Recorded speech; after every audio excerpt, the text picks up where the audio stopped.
happy and delighted because steel prices have gone higher. But on the other side, iron ore prices have also hit an all-time high. So where would you balance? Raw material prices have gone higher and finished product prices have also gone higher. Both of them are not in our control. It is determined by the markets. What is very encouraging is that steel demand recovery, both in India and also overseas. The numbers which was announced for the month of November, first time, there is a growth in consumption of over 11%, which was quite robust. So we expect this demand recovery momentum will continue in future. Over and above that, the government of India's steps to revive the manufacturing is very good for the steel sector. Even in the second quarter, we are seeing a positive growth in manufacturing. The income tax rates being lower in India and the road tax to compensate the state taxes which are not reimbursed by the government, which they wanted to reimburse through road tax, and also the PLI scheme, which has announced where special steel products are included in the PLI scheme. These are positives for revival of both demand and also more investments in these sectors. So that is how I am looking into it.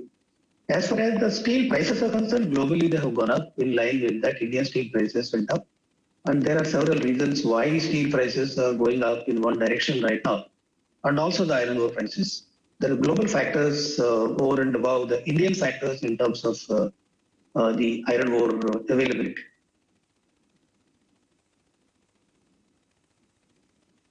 When you speak to your buyers, big auto companies, big machinery companies, how exactly are they indicating to you for future demand? What is your understanding of where the inventory levels are there in the steel industry? Steel industry, the inventory levels are coming down. The numbers as of 1st of April were 13.3 million ton, the Indian industry overall steel inventories, which has come down to 10.8 million ton as on 1st of December. So inventories are coming down in India. Therefore, the demand is quite robust in India. When we talk to our customers, particularly the steel user industry, starting from construction, real estate, and infrastructure sectors, which consume 60% of the steel in India, automotive, which consumes around 8 to 10%, or other sectors like packaging, white good industry, or roofing, solar, packaging. These sectors, if you see, I think there is a very good recovery in the steel demand side. All the projects which were stopped during the lockdown period, they were restarted. So that is reviving the steel demand for long products and to some extent flat products. So automotive industry, if you see, either you take tractors, you take two-wheelers, or you take passenger vehicles, you take light commercial vehicles, there is a good positive traction we are seeing. Only medium high commercial vehicles, it may take some time for recovery. Otherwise, automotive is showing promise relative to what we have seen in the last 2 years. Over and above that, the rural sector, retail sector, and also the bearings, which is from railways and from other industries, there is a good demand which is coming in. So we are quite positive as far as recovery in steel demand is concerned in India.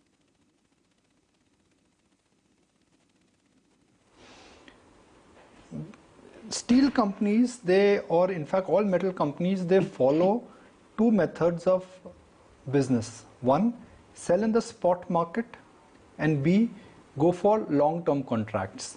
Given that we've seen a V-shaped recovery, a classic V-shaped recovery in steel prices and in steel demand, how should your shareholders look at it?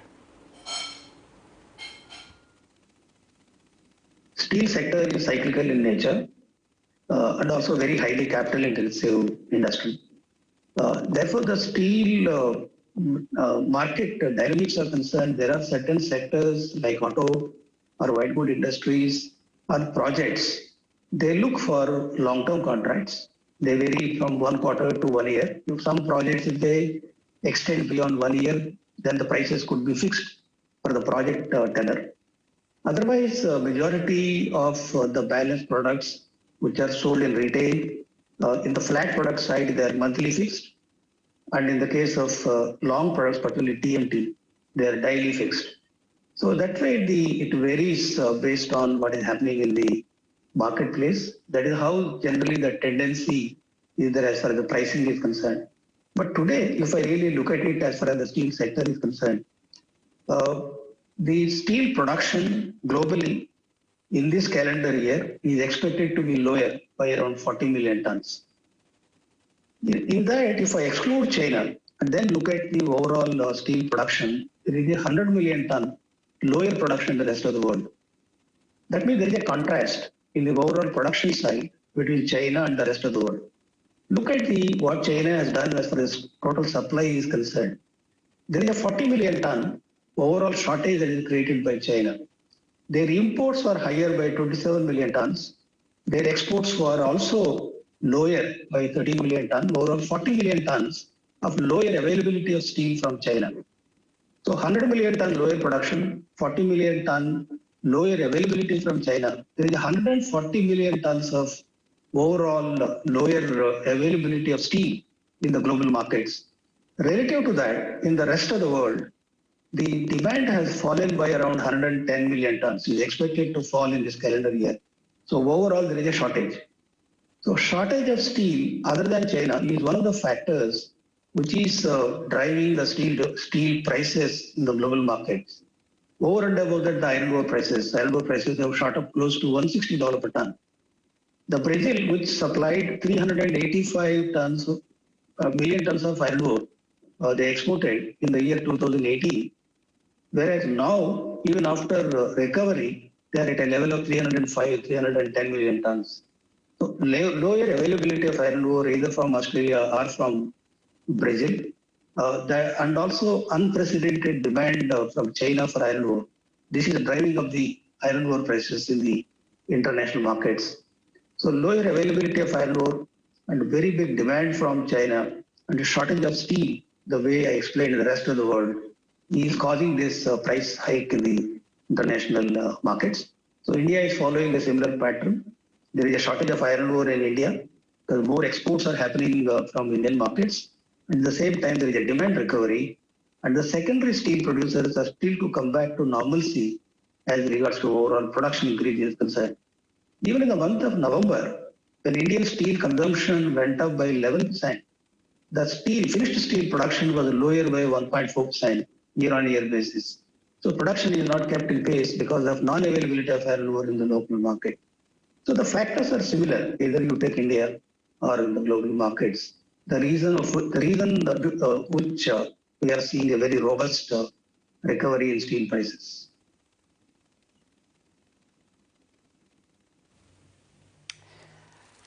Okay, thanks for putting that in a detailed context for us, Mr. Rao. Just to touch upon the cost of production as well. I mean, you talked about the iron ore prices. Coking coal prices continue to stay low, of course, on the back of the China-Australia tiff. Considering that and your new captive mines, does your cost of production continue to stay reasonable? How do you see that being impacted? Iron ore prices more than doubled. If you see the iron ore price in the month of June versus now in the Indian market, it is 107% increase. Even in the global markets, they have gone to $160 from around $83 per ton. So there is a big increase in cost on account of iron ore price increase. Every ton of steel requires almost close to 2 tons of iron ore.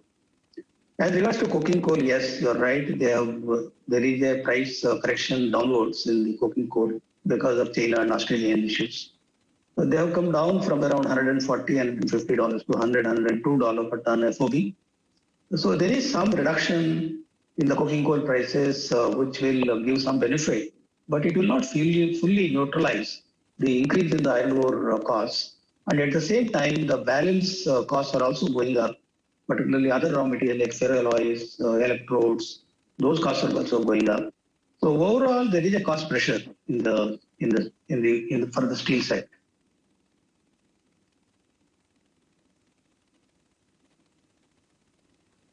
Sure. Mr. Rao, also wanted to understand, given that reports are suggesting that you're looking at a 13 million ton greenfield project in the state of Odisha, the same land spot where POSCO was keen to set up a plant but couldn't because of the regulatory hurdles. Do you anticipate any such thing? JSW Steel today has implemented more greenfield and brownfield projects in several states. So therefore, we are successful in execution of large capital-intensive projects in India. So we do not expect any such problems when we take up the greenfield project in Orissa. It is our long-term vision that we wanted to be a 45 million ton steel company in India. When Indian steel capacity as per 2017 steel policy goes up to 300 million tons. So we are moving in that direction. So we are now right now focusing on our brownfield. Thereafter, we will take up this greenfield.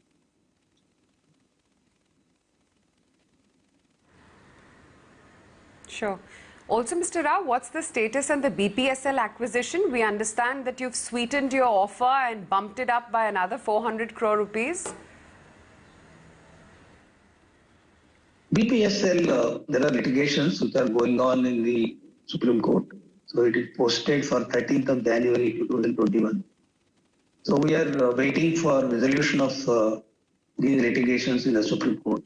So we will implement the plan as and when there is clarity on these litigations. When I read through brokerage reports, the concern which everybody is raising for JSW is that you are not 100% backwardly integrated. And given that raw material prices have gone higher, JSW being a converter, it actually will hurt your margins. How would you defend that?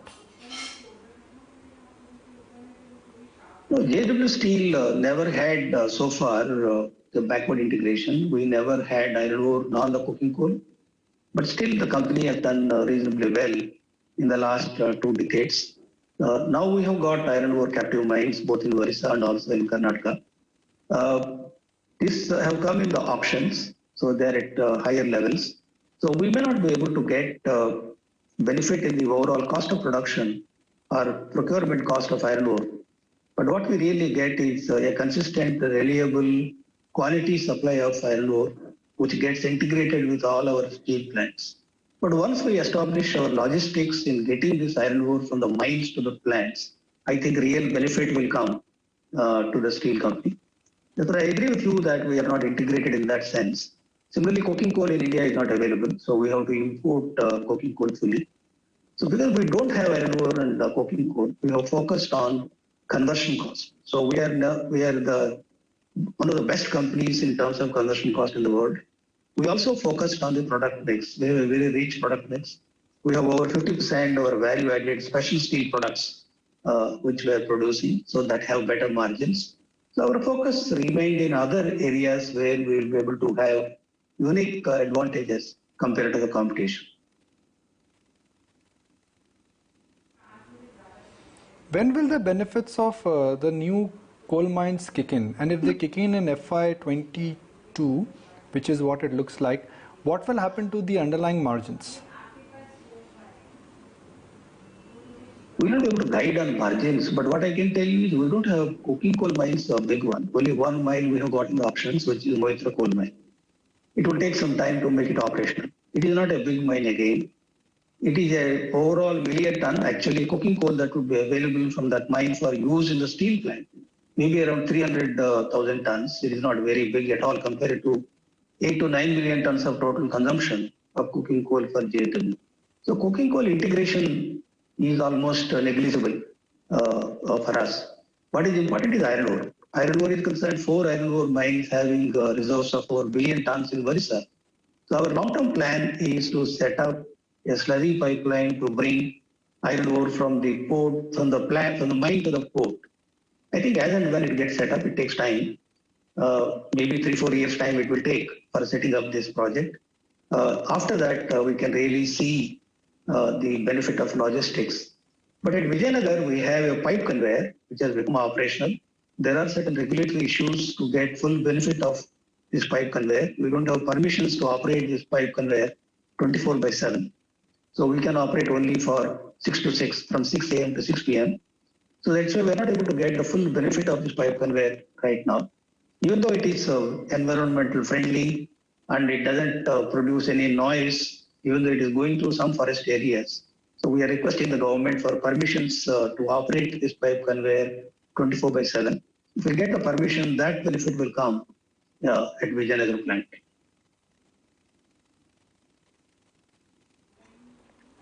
Okay, closing comments. Could you broadly tell us that what is your current capacity utilization, and do you see visibility in terms of demand and capacity utilization for next 6 months? For capacity utilization, around 89% in the month of November. We are slightly better in December because of improvement in the iron ore availability from Karnataka and also some in Orissa. So we expect capacity utilization to improve from the 89% in the month of November going forward. So we expect quite a good recovery in the steel demand in India. So with that, there will be better capacity utilization, not only for JSW, industry as a whole. Industry is operating between 75 to 80%.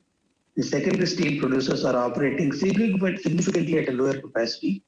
So they will pick up. So in the next 6 months, I expect improvement in production, improvement in demand, and there will be more investments I expect to come in the steel sector because of PLI, production linked incentive for specialty products that have come in. So with the recovery in steel demand, better capacity utilization, more and more investments I expect in the next few years. Okay, with JSW Steel, every time when we have you on the show, we always tend to focus on steel prices, demand and capacity utilization. I'm just going to swing the topic to the financial leverage. The fact that you are looking to raise money via US bond issue, and we know that interest rates in that part of the world are very low. How will this help you in terms of reducing your debt, and how will the financial leverage kick in? As far as our financial leverage is concerned, our weighted average cost of interest is below 6%. So therefore, we are raising the debt at a very, very low cost. We continue to be in the market, either international or local, as a liability management, and also to finance our capex programs. So therefore, our leverage is concerned, even though it is not at a level where we are comfortable with right now, because of steep fall in the EBITDA in the Q1 of this financial year. Overall debt level is not worrisome for us because the 18 million ton steel company is in the process of expanding by another 5 million ton in the next few months and increasing our downstream capacity almost doubling from existing 5 million tons. With such a good integration of iron ore mines, as I explained, with that the overall absolute debt levels are not worrisome at all. Only the relative ratios, which have gone beyond our comfort level in the last 2 quarters, we expect to bring it down the relative ratios with the improvement in the overall capital structure.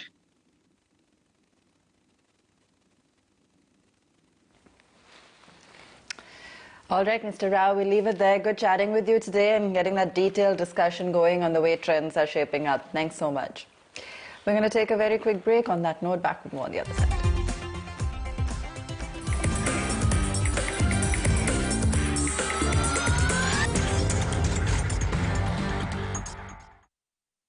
Co-powered by Fortune Chucky Fresh Atta. Soft roti